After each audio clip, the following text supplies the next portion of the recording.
Bora, galera. Na última aula nós falamos aí de um vídeo introdutório, né, das revoluções burguesas.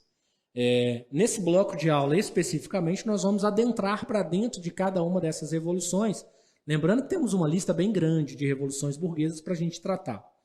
Temos que entender que nesse sentido, as provas de vestibulares, a prova do Enem em específico aqui, é muito difícil você cobrar um tema em específico, tá?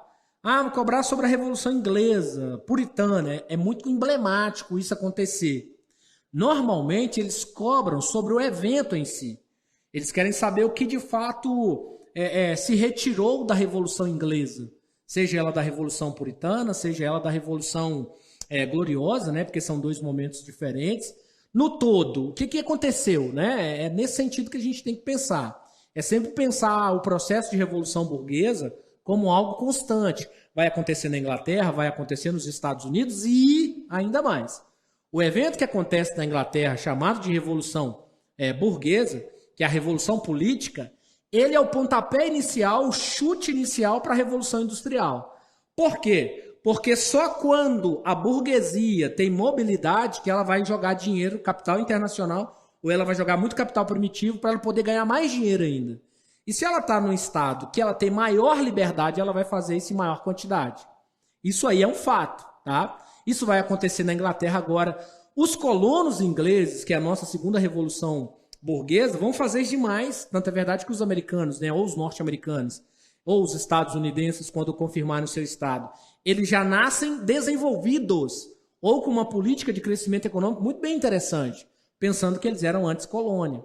Por quê? Porque eles já têm uma mentalidade de burguesia, né? Essa mentalidade, por exemplo, demorou muitos anos a chegar no Brasil. Vai chegar, mas demorou muito.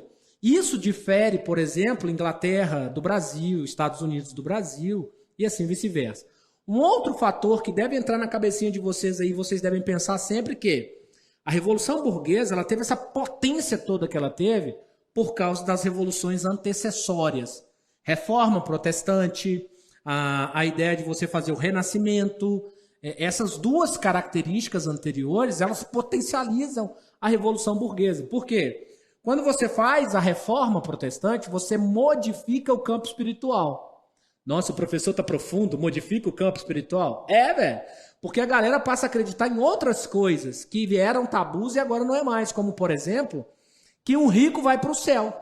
Até então a igreja condenava os ricos, né? Porque ela queria que os ricos doassem a sua riqueza em vida para a igreja. Legal, né? Mas enfim, quando você pega o Renascimento, você descobre que o Renascimento ele mudou a mentalidade. Se você tinha uma mentalidade religiosa, ela foi mudada com a reforma religiosa. E no Renascimento você mudou a mentalidade cultural, a mentalidade artística, a mentalidade literal, porque a literatura ganha uma grande força, e a mentalidade científica, onde a razão passa a ter um grande valor para a sociedade. E aí, racionalmente pensando, você chega nas revoluções de fato. Porque aí a sociedade começa a questionar aquilo que está sendo proposto, né? Nós sabemos que o antigo regime, e vamos sempre lembrar isso, as revoluções burguesas, elas lutam contra o antigo regime. Então, o antigo regime, que nós também podemos chamar de absolutismo, ele tinha uma lógica de segurança, né? O rei todo-poderoso mandava e administrava suas cidades. No caso da Inglaterra, a gente tem que analisar outros pontos de vista. Com a Revolução Puritana, ou dentro da própria lógica da Revolução Puritana, nós temos que entender as questões religiosas, ou a questão religiosa. E a que questão religiosa você está relacionando aí, Anderson? Ou você está dizendo? Eu estou me referindo a duas concepções que vão surgir na Inglaterra. Uma concepção, porque a Inglaterra fez reforma protestante, né? A dinastia Tudor, lembram da dinastia Tudor? A dinastia Tudor, na figura do Henrique VIII, fez uma reforma religiosa e chamou essa religião de anglicana. Então ele conseguiu estabelecer uma lógica religiosa chamada de anglicana. Nessa visão de igreja anglicana aqui, o próprio Henrique VIII estabeleceu que o anglicanismo ele tinha dois pés. Ele tinha um viés hierárquico, que era a piramidezinha aqui, ó, a pirâmide, a questão hierárquica do catolicismo, que era piramidal. Lembra que é no catolicismo que a gente fala muito da pirâmide social. Só que o anglicanismo também ele buscou um pouquinho no vigor teológico do João Calvino. Então, João Calvino, ele vai ser lembrado aqui dentro da igreja anglicana. E a igreja anglicana, ela destrói, ela acaba com o campo do catolicismo.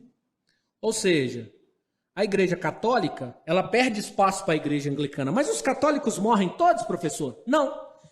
Eles passam a ser adversários indiretos da igreja anglicana. Então, ó, os católicos, eles passam a ser adversários indiretos da igreja anglicana, até porque ir contra a igreja anglicana era ir contra o próprio rei, que no primeiro momento era Henrique VIII, depois Elizabeth I.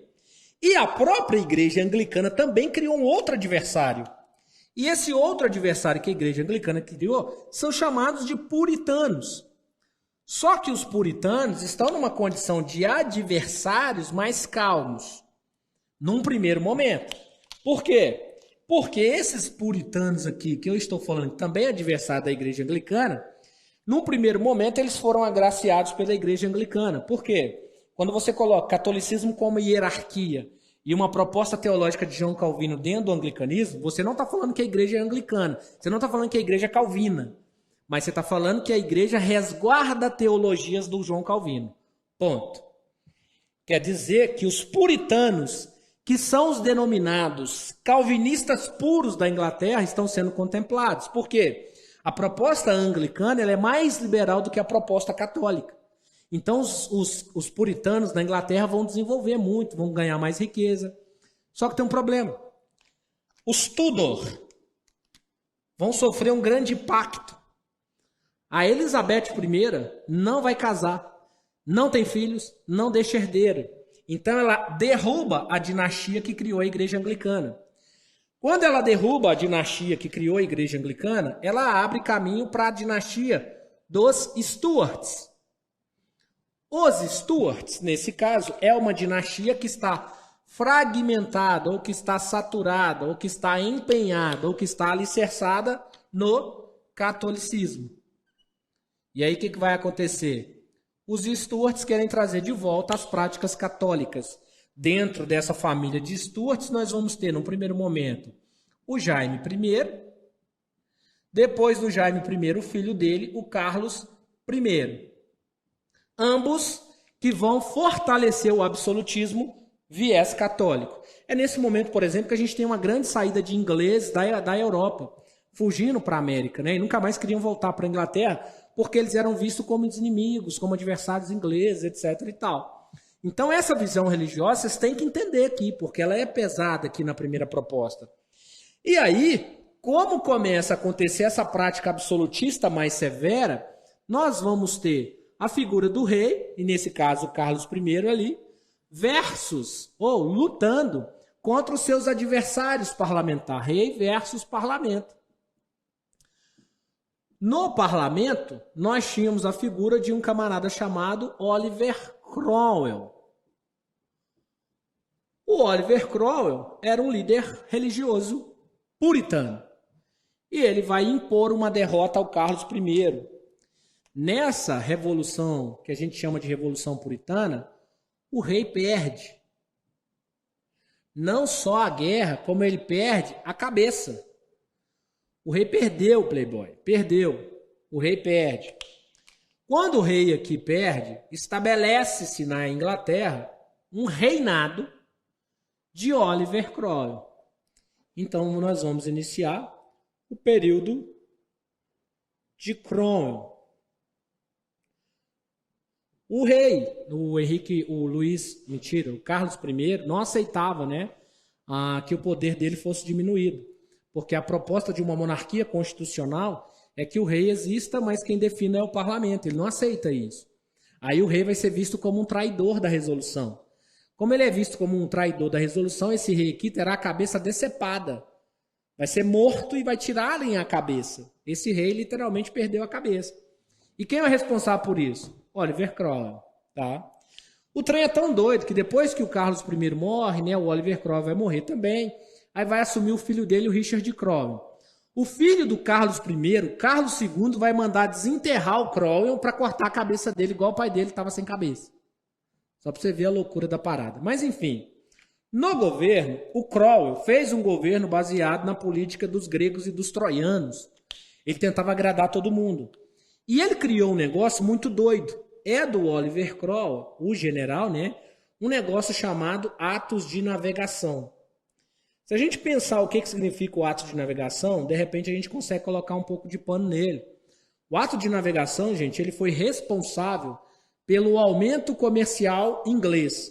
Então vamos lá. Aumentou o comércio inglês. E eu vou explicar por quê. A Inglaterra, a partir de agora, todo produto que ela comprava ou que ela vendia, ela tinha que transportar. Isso dizia o atos de navegação. Então, por exemplo, se ela comprou feijão, ela tem que ir lá buscar o feijão que ela comprou. O grande boom do negócio aqui é que toda vez que a Inglaterra comprava, ela ia vendendo e voltava vendendo. Então ela foi aumentando as rotas comerciais. Isso para a campanha, né, nesse período aqui, você ainda tinha o mercantilismo funcionando a todo vapor, ela ganhava muito dinheiro com o comércio. Lá no mercantilismo, o comercialismo é o que dá mais dinheiro aqui, ó. E a Inglaterra publica o ato de navegação. Nesse mesmo inteirinho, já estava em prática na Inglaterra o crescimento da manufatura da lã para a produção de maior quantidade de tecido. Tanto é verdade que a lei de cercamento entrou em vigor. A lei de cercamento é a lei que tira as pessoas do campo e coloca as ovelhas para aumentar a produção de lã. Então, a Inglaterra está crescendo economicamente. Então, isso aqui, ó, os atos de navegação trouxe para a burguesia um alento muito grande de crescimento. Tipo assim, nós estamos crescendo economicamente. A burguesia ficou feliz, né? Carinha de feliz aqui, ó, para a burguesia. Feliz da vida. Porque ela está conquistando, está ganhando o que ela precisa. Beleza? Só que o Oliver Cromwell, ele vai ficar de 1649 até 1659, mais ou menos, e ele não prepara herdeiro.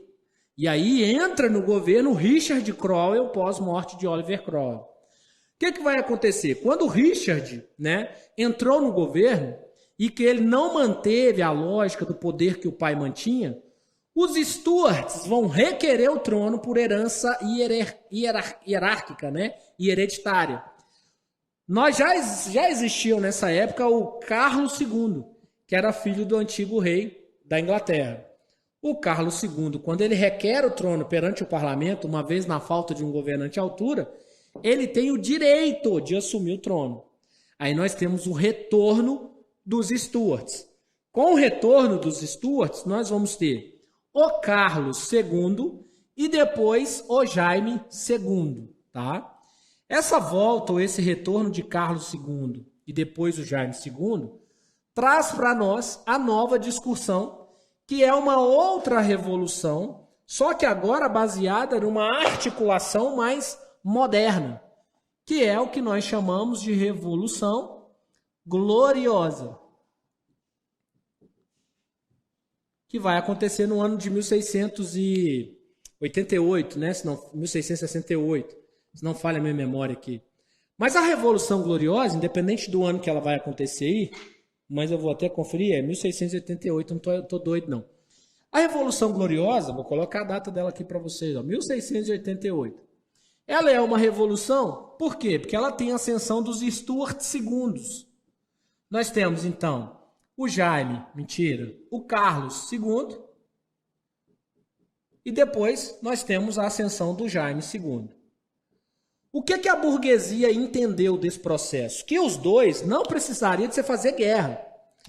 Você precisaria que alguém que tinha o trono reconhecesse o poder do parlamento.